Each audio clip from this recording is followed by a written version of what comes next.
Thokozani, thokozani bantu abadala, thokozani emakhaya. Ngiyanibingelela, nibingelelwa ugogo Mahlase lona esesigodlweni sikamkhulu Nkunzi Emnyama. Ngithi ngiyanibingelela, kudala yagcinana. Ngithi namhlanje ake ngisondele, sike sithi ukuxoxa, sike sithi ukubonisana ngalesihloko lesi samaphupho. Ngikhethe lesi sihloko ngoba kuyisihloko lesi abantu abaningi abasithandayo, kuyisihloko lesi abantu abaningi esibahluphayo abafisayo ukusiqonda kangcono. Ngithi-ke namhlanje ake siqaleni lana sizibuze ukuthi ayini amaphupho. Amaphupho indlela lena ekukhulunywa ngayo, elikamoya elikhuluma ngayo kuthina thina esilana kwelikanyama. Okusho ukuthi singathi phecelezi i-communication channel, communication line e-existayo eqhamuka from the spiritual world ize la to the physical. Indlela lena laba abakwelomoya abakwazi ngayo ukuthi baxhumane nathi ngayo, basishiyele imiyalelo khona. Umuntu-ke angahamba azibuze ukuthi kwenziwa yini ukuthi laba abakwelikamoya baze bakhulume nathi mesisebuthongweni. Isizathu salokhu kwenziwa ukuthi uma sisebuthongweni silele, yilapho khona esisuke sinokuthula, esisuke sikwazi ukuthi silalele sijule, ngoba isimo sikamoya sidinga ukuthi ulalele ujule ukuze uzwe ukuthi kuthiwani kuwena. So uma sisebuthongweni lapho esikhona khona ukuthi sibe kwi-still mode, sikwazi ukuthi sinokuthula, sikwazi ukulalela, ngoba ngesikhathi sibhekile kuba nevunguvungu ezithile ezisivimbayo ukuthi sikwazi ukuthi sizwe, sikwazi ukuthi silalele.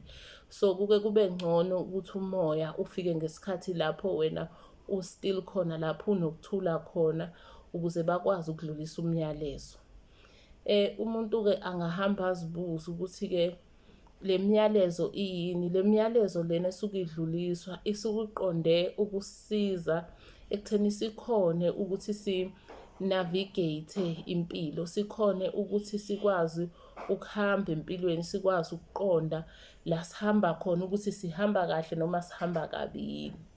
Okusho ukuthi singasho, mina ngendlela engiyibona ngayo lento yamaphupho, ungawabuka njengesibusiso esivela kuyena uMvelinqangi uqobo, esiyisibusiso sokusisiza ukuthi sikwazi ukuthi siqonde ukuthi la ngihamba kahle, la angihambi kahle, kufuneke ngilungise la ukuze la kulunge, noma mhlampe lana kukhona isimo esingivimbile kanje.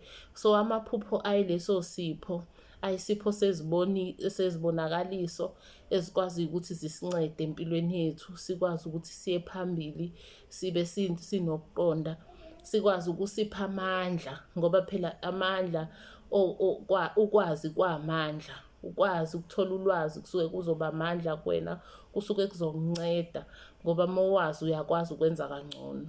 So amaphupho ayilokho-ke bantu abadala. Namhlanje ngithi-ke ake ngiyi-introduce le topic lena yamaphupho.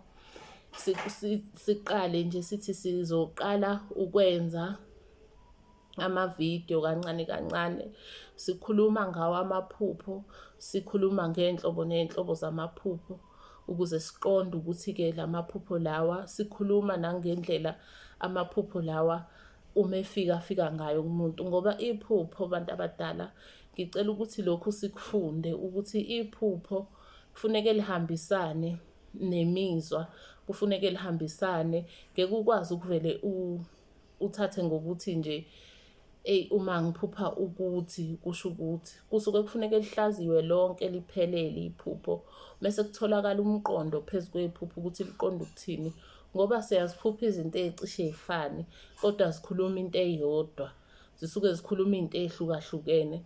Kuthatha-ke lokho umuntu oluqondayo ulimi lukamoya ukuthi likwazi ukuthi lihlaziwe lelo phupho, ukuze likwazi ukuthi likusize endleleni yakho, ukuze likwazi ukuthi libe amandla kuwena, njengoba bese ngishilo ukuthi phela ulwazi lwamandla. So iphupho kusuke kumele libhekwe liphelele. Ake senze umzekelo nje, uma uphupha sike sibheke indawo lapho ukhona, ukuthi njengoba nje uphupha ulaphi. Ngoba indawo la usuke ukhona, asithi usekhaya, awukho ekhaya, usemzini yabantu, usehlane, usedolobheni, usendaweni yokusebenza. Iphupho nephupho, indawo la usuke ukhona kufuneka ithathwe ibheke ukuthi ulaphi. Kuphinde futhi ephuphweni kubhekwe ukuthi kuleli phupho wena, imizwa yakho, wena mphuphi usuke uzizwa kanjani la ephusheni. Nalokho kuzoqonda isimo ngoba sekuyavula ukuthi okay, uzizwa kanje. So iphupho awukwazi ukuthi uvele uthathe nje incazelo as is, incazelo njengoba injalo, ungayihlanganisi nezinto ezithile ekuthiwa i-context ukuze ukhiphe iminingi ephelele ngalo. So silihlaziye sibheke izinto ey'ningi ukuze ukwazi ukuthi uthole umqondo ophelele ngalo iphupho.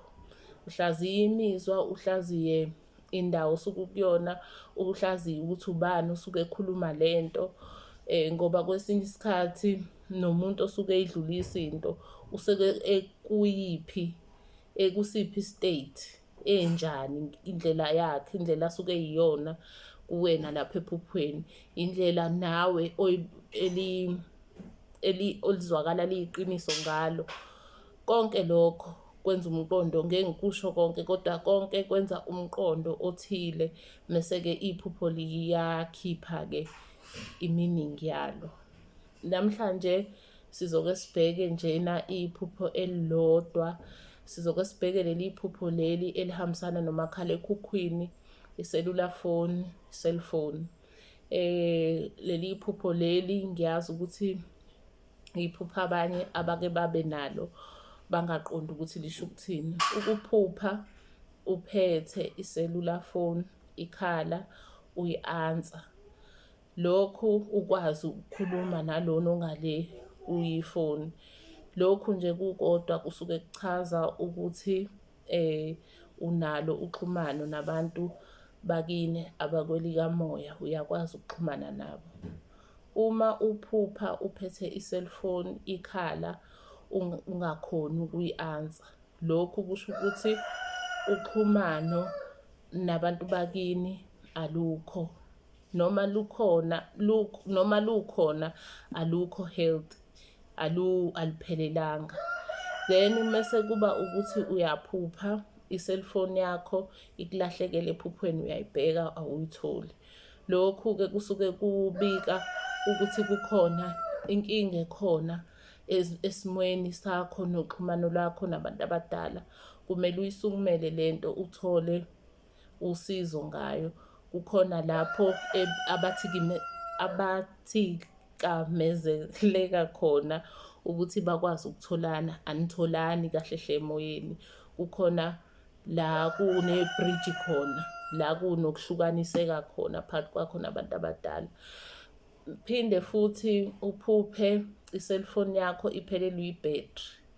Lokhu kubika ukuthi uxhumano noma i-relationship yakho nabantu bakini abakwelikamoya iphansi kakhulu, kufuneka usebenze kanzima ekutheni uyilungise, usebenze mhlawumbe uthandaze, mhlawumbe uphahle, uxhumane nabo, wakhe ubudlelwano nabo ukuze nikwazi ukuthi niphakamise uxhumano lube healthy, kube ukuthi niyakwazi ukuthi nikhulumisane kudlule izinto. Uma uphupha i-cellphone yakho i-charge-ekile, igcwele, lokhu kubika ukuthi-ke unoxhumano, ulayini wakho phakathi kwakho nabantu bakini asebahamba ukhona futhi unamandla, niyakwazi ukuthi nitholane kahle.